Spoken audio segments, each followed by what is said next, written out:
শুভ উদ্বোধন করছেন advocate Indrajit Saha trustee. দাদা মঙ্গল প্রদীপটি প্রজ্বলন করবেন। দেশে যে শান্তি বিরাজমান সেটা কিন্তু এর একটা উৎকৃষ্ট প্রমাণ। আপনারা হয়তো নিশ্চয়ই লক্ষ্য করেছেন, হয়তো আপনারা এখানকার দেখে থাকবেন যে বিগত বছর এই সময় রোজা থাকা সত্ত্বেও কিন্তু এত লোক আসেনি। আজকে ঠিক এবারও কিন্তু রোজার মধ্যে প্রোগ্রামটা হচ্ছে, তদুপরি এবার কিন্তু ব্যাপক সংখ্যক আমাদের ভক্ত সংখ্যা হয়েছে। এসেছে, অনেক দিনের ইচ্ছে ছিল, আজকে সেই ইচ্ছে পূরণ হয়েছে। এখানে লাখো লাখো ভক্তের সমাগম আমাকে মনোমুগ্ধকর করেছে। আর এখানে পরিবেশ অনেক ভালো।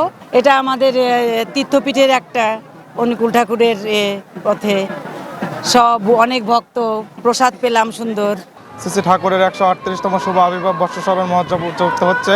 এখানে হাজারো ভক্তের সমাগম হয়েছে।